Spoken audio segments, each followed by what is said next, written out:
Most nights at the restaurant followed the same quiet rhythm. The lights were always low, the music soft enough that conversations stayed private, and the tables arranged with a careful precision that made the room feel calm even when it was full. People came there because they wanted privacy. Wealthy couples, business partners, occasionally politicians or men whose names appeared in financial magazines. I had been working there for almost 2 years, and in that time I had learned one simple rule: stay invisible. Good service, our manager liked to say, meant the guest never noticed the person bringing the food. Plates appeared, glasses refilled. The table remained clean. The conversation at the table continued uninterrupted. I was good at that, partly because it matched my nature. I had always been a quiet person. Even as a child, I preferred listening rather than speaking. My coworkers joked sometimes that they had worked with me for months before hearing more than a few sentences from me. I never took offense. Silence was comfortable. The restaurant itself had a reputation in the city. It was known for its wine cellar and the kind of reservations that had to be made weeks in advance. Wealthy clients trusted it because the staff understood discretion. No photographs, no gossip, no questions. Our manager, Daniel, reminded us of that during nearly every shift briefing. "Some of our guests value privacy more than anything," he would say while we stood in a line near the service counter. "If you hear something unusual, you did not hear it. If you recognize someone important, you do not react." Most of us nodded automatically. It was part of the job. My routine rarely changed.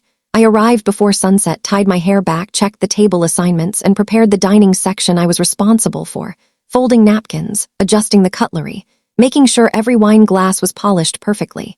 Simple tasks, predictable tasks. Outside of work, my life was small and quiet. I shared a modest apartment with another waitress from the restaurant. Most of my salary went to help my mother, who lived in another city. I did not spend money on much else. Sometimes my coworkers invited me out after shifts, but I usually declined politely. Long nights in the dining room left me tired, and the walk home through the cool night air always felt more appealing than crowded bars. The only unusual thing about me, if anyone cared to notice, was my background. My grandfather had raised me for several years when I was young. He had come from Sicily decades earlier, bringing with him a language that sounded different from the Italian most people recognized. A dialect that belonged to a small coastal region. When I was a child, he spoke it to me often. But after he passed away, the language slowly disappeared from my daily life. I almost never used it anymore. In fact, I had not spoken it aloud in years. At the restaurant, no one knew about it. No one had ever asked, and until that night, it had never seemed important. The shift began like any other, but during the staff meeting before service, something about Daniel's voice felt different. He was standing straighter than usual, his eyes moving carefully across the room as if making sure everyone was paying attention. "There will be a special guest tonight," he said quietly. No one spoke. Daniel rarely used that tone unless something serious was happening. "The reservation is for table 12, he continued. "When the party arrives, you will treat them with absolute respect." He paused for a moment before adding one more instruction. "And you will not ask questions." The room remained silent. Most of us simply nodded. At the time, it did not seem unusual. Restaurants like ours occasionally hosted powerful people. Wealthy clients expected careful treatment. But as we finished preparing the dining room, I noticed something that made the air feel slightly heavier. 2 men in dark suits appeared near the entrance. They were not customers. They were security, and they arrived almost an hour before the reservation at table 12. The presence of security changed the atmosphere long before the guest arrived. At first, it was subtle. The 2 men in dark suits remained near the entrance, speaking quietly into small earpieces. They did not sit at a table, and they did not order anything. They simply watched the room with the calm alertness of people who were used to standing guard. Our restaurant occasionally hosted famous guests, but security usually arrived with them. Not before. I noticed Daniel speaking to the men near the front door. His posture was careful, respectful in a way I had never seen before. When he returned to the service counter, his expression had changed. He looked tense. "Some tables are being moved," he told us. He pointed toward the far side of the dining room. "Tables 10 through 14 will remain open tonight." A few of the other servers exchanged confused looks. Those tables were usually reserved for large parties. Moving other guests away from that area meant losing reservations, something the restaurant normally avoided. But no one argued. The host quietly began relocating guests who had booked those tables. The explanations were polite but vague. A better table had become available. A small change in the floor plan. A minor scheduling adjustment. Most guests accepted the change without complaint. Still, the dining room began to feel different. By the time the first hour of service passed, the entire section around table 12 sat almost completely empty. Only one table remained occupied nearby, and even those guests finished their meal quickly and left. It created a strange pocket of silence in the middle of an otherwise busy restaurant. In the kitchen doorway, I overheard two cooks speaking in low voices. "Is it really him?" one asked. The other shrugged. "That's what I heard." They stopped talking the moment they noticed me standing nearby. When I returned to the service counter, I saw something else unusual. Maria, our most experienced waitress, was studying the reservation list. She had been working at the restaurant longer than anyone except Daniel. Confident, composed, and rarely nervous. But that night her fingers lingered on the page as if she were reading something carefully. "Are you all right?" I asked quietly. She looked up, startled. For a moment she seemed unsure how to respond. Then she gave a small, tight smile. "Just tired." But a few minutes later, Daniel approached her. "Maria," he said, lowering his voice, "you'll take table 12 tonight." For the first time since I had known her, Maria hesitated. "I would rather not," she replied softly. Daniel frowned. "It's the best section." "I know." There was a brief silence between them. Then Maria shook her head. "I'm not comfortable with it." Daniel stared at her as if trying to understand something she was not saying. Finally, he turned and looked around the room. His eyes stopped on me. "Then she'll take it." It took me a moment to realize he meant me. "Me?" I asked quietly. Daniel nodded. "It's just a table," he said. Maria looked at me again, but this time her expression carried something different. Concern. "You'll be fine," she said after a moment, though her voice sounded uncertain. I did not question the assignment. Newer staff often received unexpected tables when the floor plan changed. Still, as I adjusted the place settings at table 12, I noticed how quiet the surrounding space had become. The music continued. Other guests spoke and laughed across the room, but around that table there was a strange stillness. Then, a little after 8 o'clock, the front door opened. The two men near the entrance straightened immediately. A small group stepped inside. 3 men in dark suits entered first. Behind them walked an elderly man with silver hair and slow, deliberate steps. The room did not stop completely, but conversations lowered. Chairs shifted softly. Something about the way people looked toward the entrance told me that several guests recognized him. Daniel moved quickly to greet the group. The elderly man spoke quietly to him, his voice calm and measured. For a moment I could not understand the language. Then I realized why. It was Sicilian, a dialect I had not heard spoken aloud in many years. And before I could think about it, I was already walking toward their table. By the time I reached table 12, the men had already taken their seats. The elderly man sat in the center, facing the room. The others positioned themselves around him with quiet awareness, their eyes moving occasionally across the dining room without turning their heads. Bodyguards, I realized, not loud or obvious, just present. Daniel stood beside the table for a moment, speaking softly to the older man. When he noticed me approaching, he stepped aside. "This will be your server tonight," he said. The elderly man looked at me. His expression was calm, almost distant, the way people sometimes look at strangers they do not expect to see again. His silver hair was combed carefully back, and his suit was dark but perfectly tailored. There was nothing dramatic about him, nothing that explained the tension in the room, but when he held someone's gaze, it carried weight. I picked up the wine list from the table and prepared to greet them in the same neutral tone I used with every guest. For a brief second, however, I heard something. The man beside him spoke quietly in Sicilian, not the standard Italian version most people recognize, the older dialect, the one my grandfather used. The sound of it caught me off guard. It was so familiar that the words slipped into my mind before I had time to think, and without planning it, I answered in the same language. "Good evening, signor," I said softly. "Welcome." The moment the words left my mouth, the table fell silent. The man who had been speaking stopped immediately. One of the bodyguards looked up sharply. Even the elderly man's hand paused halfway to the table. For a second, no one moved. Then the old man slowly lifted his eyes toward me. This time, his expression had changed. It was no longer distant, it was focused. "You speak Sicilian," he said. His voice was low, steady, not surprised, just interested. I felt suddenly aware of the room around us. of the quiet space surrounding the table, of the eyes that seemed to be watching from across the dining room. "A little," I answered carefully. He studied me for a moment. "From where did you learn it?" The question sounded simple, but the way the men around him listened made it feel heavier than it should have. "My grandfather," I said. The old man's gaze did not move. "And where was he from?" I hesitated briefly, trying to remember how my grandfather used to describe it. "A small town near Trapani," I said. Something subtle passed between the men at the table, a glance, a small movement of someone's shoulders. The old man leaned back slightly in his chair. "What was his name?" he asked. The question felt oddly personal for a conversation with a stranger.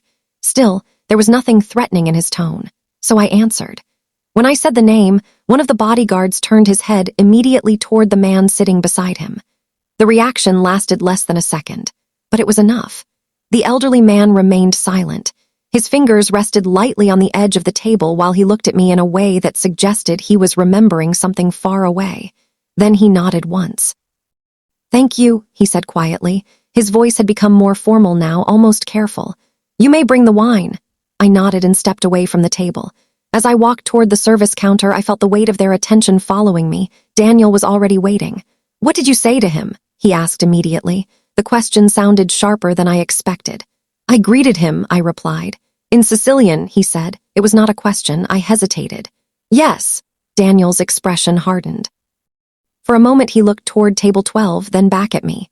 "Listen carefully," he said under his breath. "You will not speak Sicilian to that table again." His voice was firm. "Do you understand?" I nodded slowly. But as I turned to collect the wine, I felt something strange settle in my chest, because the old man at table 12 was still watching me. And now I was certain of one thing. The name I had spoken meant something to him, something important. When I returned to the table with the wine, the conversation among the men had resumed. This time, however, it was quieter. Not the relaxed conversation of people enjoying dinner, but something more controlled.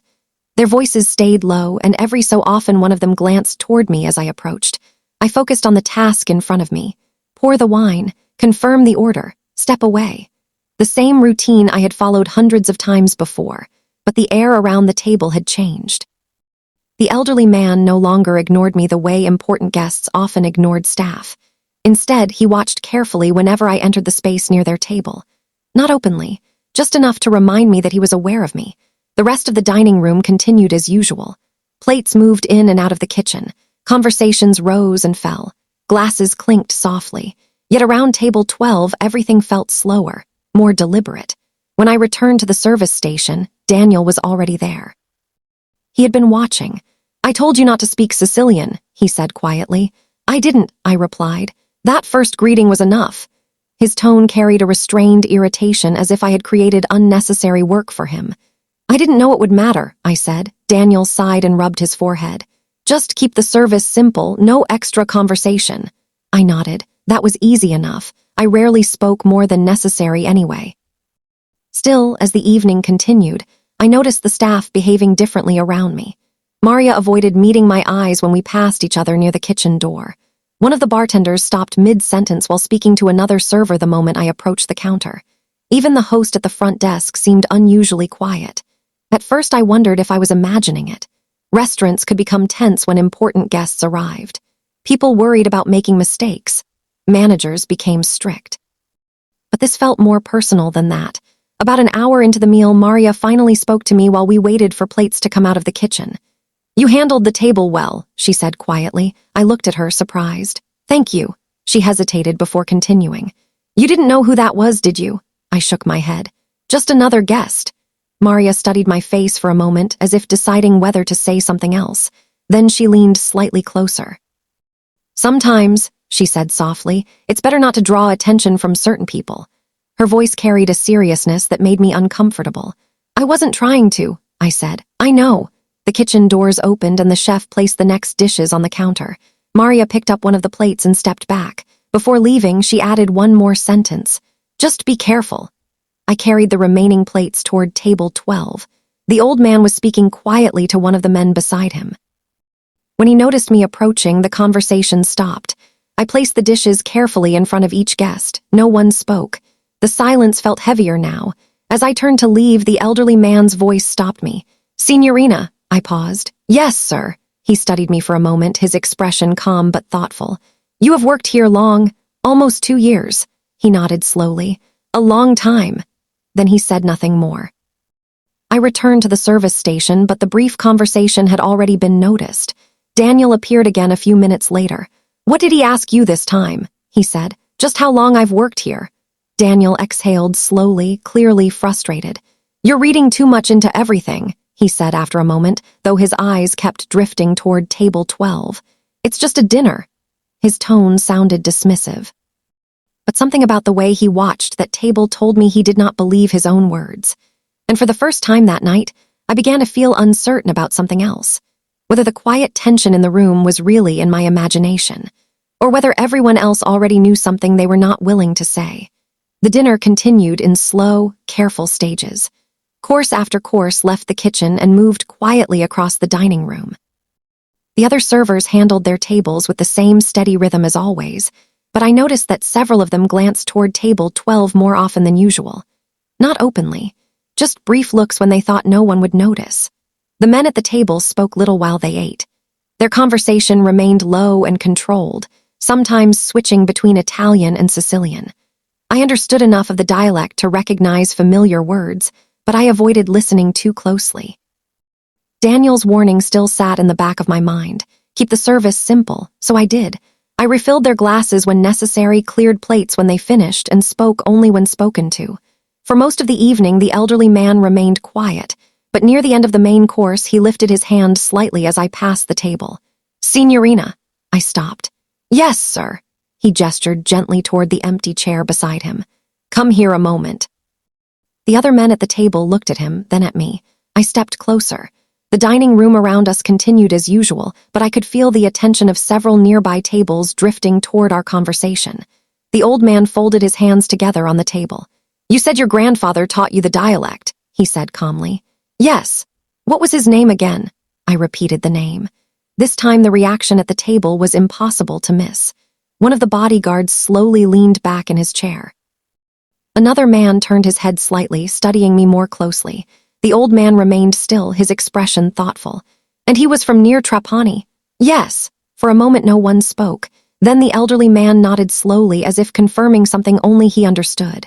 Did he ever tell you stories about Sicily? He asked. Sometimes, I said carefully. What kind of stories? I tried to remember the things my grandfather used to say when I was young. He had rarely spoken about his life before coming to our country. Mostly he told small stories about the sea, the markets, the fishing boats that lined the harbor. Just about the town, I said. Nothing important. The old man's eyes remained on me. Sometimes, he said quietly, people believe certain stories are not important. One of the men beside him shifted slightly in his chair. Another reached for his phone and stood up, stepping away from the table toward the entrance of the restaurant. The movement felt deliberate, as if a decision had just been made. The old man continued speaking calmly. And your grandfather, he said, he lived here many years? Yes, he passed away recently, a few years ago. The elderly man lowered his gaze briefly. When he looked up again, his voice carried a different tone, more formal. Your grandfather was a respected man, he said in Sicilian. The words caught me off guard. You knew him? I asked before I could stop myself. The old man did not answer directly. Instead, he reached for his glass and took a small sip of wine. Some names, he said slowly, should never disappear. Then he leaned back in his chair, signaling that the conversation was finished. You may continue your work. I nodded and stepped away from the table. When I returned to the service counter, Daniel was already waiting again. His face looked tighter than before. What did he ask you? He said.